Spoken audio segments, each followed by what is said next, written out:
I'm out! What the hell are we doing? Dancing around, telling secrets. Ed O'Neill. What he finally admitted about married with children. For most of us, Al Bundy was just there. Sunday nights, remote in hand, 4 touchdowns in a single game, and then a lifetime of punishment for it. We laughed because he was bitter, broken, loud, and wrong in all the ways television dads weren't supposed to be. But for 11 seasons, Ed O'Neill carried that weight, and for a long time, he carried the stories behind it in silence. Now, older, softer, and completely unafraid to look back honestly. He's finally talked about the cast shakeups no one understood, the feud that split the set, the storyline he refused to touch, the tragedy he mishandled, and the complicated truth about a show that probably could never exist in today's world. This isn't studio-approved nostalgia. This is the version with the rough edges left in The Nobody Who Became Al Bundy. In 1986, Ed O'Neill walked into his audition like a working actor who'd seen more no than any man deserved. Fox had other names on the list, safer, flashier choices for their new, mean little anti-sitcom. Then Ed did one small thing that changed his life. He shuffled to a chair, sat down slowly, let out a long, soul-cracked sigh. That was it. No joke, no big speech. Just the sound of a man who'd stopped believing, but kept moving anyway. Michael Moy and Ron Levitt looked at each other. That was Al Bundy, but nothing was guaranteed. Fox executives thought he was too unknown, too risky, too real. Ed went weeks without hearing back. He assumed it was over. Then the call. They'd fought for him. They told the network, this guy isn't acting tired. He understands tired. Other sitcom dads winked at the audience. Ed didn't. He played Al like a real man stuck in a bad life, clinging to sarcasm as his last defense. That honesty made the show work. And it also made what happened next sting a little more. The 2 kids who disappeared. Most fans assumed the Bundy family we know started in the pilot. It didn't.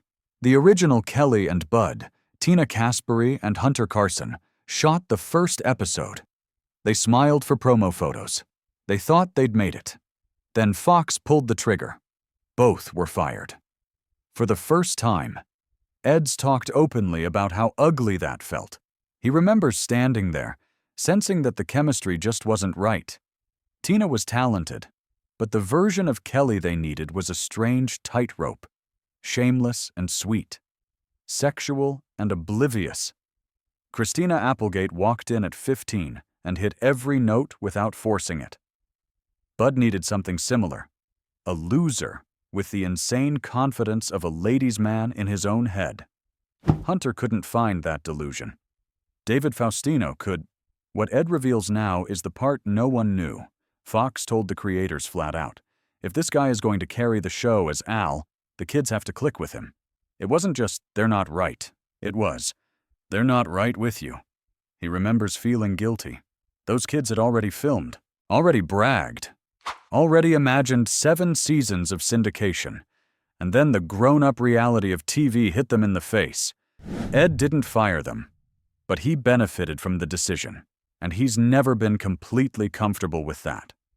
Still, when Applegate and Faustino showed up, something settled. Suddenly the Bundys weren't a cast. They were a unit. Awful, hilarious, and somehow believable. The live audience that broke them and made them on screen. The laughs feel easy.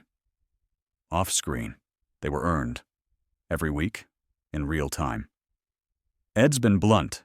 Shooting in front of 300, 500 people, season after season, was exhausting. There was nowhere to hide.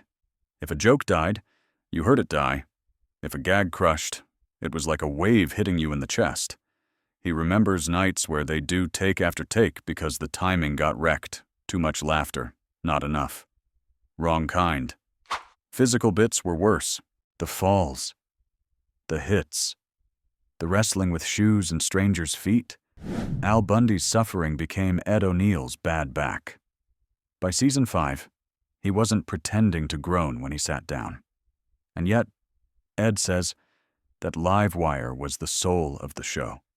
The danger, the immediacy, the sound of people gasping, then laughing anyway. He's proud of surviving it. He's just not sure he could do it again. The rift with Amanda Bears. For years, fans heard rumors about tension between Ed and Amanda Bears, Marcy. He's finally admitted, yes, there was a rift, and it was his fault more than he wanted to admit at the time. The spark was a TV guide cover, just Ed and Katie. No Amanda, no David Garrison, no ensemble. Ed knew about it in advance. He didn't push back. He saw it as business. Leads on the cover. That's how it goes. Amanda saw it as erasure. She was a core part of the show and its comedy. Reduced to invisible. Then came her wedding. And the decision not to invite him. She later said it was about creating a space where some guests wouldn't feel uncomfortable. He took it personally. Pride met hurt. Hurt met stubborn. Years of cold professionalism followed. Now, looking back, he calls it one of his biggest regrets. He says he should have fought for the full cast on that cover. Should have checked in. Should have understood how it felt to be sidelined on a show built on family, even a fake one. Time has softened some of it. Amanda's talked about wishing there had been more solidarity. Ed said he'd apologize in a heartbeat. Whether they ever get that moment or not, the damage they carried through those scenes is part of the show's unseen history. The scene he wouldn't do. Ed's not a diva, but once, he put his foot down. He won't name the exact episode, but he's clear about the issue. The writers pitched a scene that turned Al from pathetic jerk into something genuinely cruel. Not just grumpy, not just defeated, mean. Ed refused. He told them if they crossed that line, Al wouldn't be funny anymore. The audience could handle a loser, a creep, a man who said the wrong thing and paid for it. But if he became malicious, if the cruelty stopped being a joke and became his core, the show would rot from the inside. They fought. He held his ground. The scene was rewritten. What fans didn't know is how much influence he quietly had. He tweaked lines, invented gestures, improvised moments that became canon. He wasn't just playing Al Bundy. He was curating him, protecting whatever fragile humanity was left inside the joke. The boycott that almost killed them and saved them. The Terry Rakolta boycott is TV lore now. At the time, it was terrifying. Advertisers pulled out. Fox executives panicked. Meetings were held about toning it down, cleaning it up, maybe even ending it. Ed remembers being told not to escalate, not to argue, not to turn it into a bigger fire. He wanted to defend the show as satire. The network wanted silence. What he reveals now is how close they felt to collapse. Katie feared her career would be wrecked by association. Christina Applegate, barely out of her teens, was being condemned by adults who didn't understand she was playing a joke, not living it. And then the twist. Ratings climbed. People tuned in to see what the outrage was about. The show doubled down, not on filth, but on smarter filth, sharper writing, funnier innuendo, jokes that knew exactly where the line was and danced on it anyway. Ed calls it the best promotion no one paid for. And also, the moment he realized, you can't write comedy by committee afraid of the phone ringing. The storyline that broke them. There's one behind-the-scenes wound Ed O'Neill still flinches at. In 1991, Katie Sagal became pregnant. The writers folded it into the show. The Bundys expecting a baby. Cruel, absurd, perfect. Then Katie lost the baby late in the pregnancy. The storyline was scrapped overnight. The new Bundy baby became a dream sequence. The show moved on paper. Real life did not. Ed now admits he handled it badly. He didn't know what to say, so he said too little. Kept it professional. Let the machine keep rolling.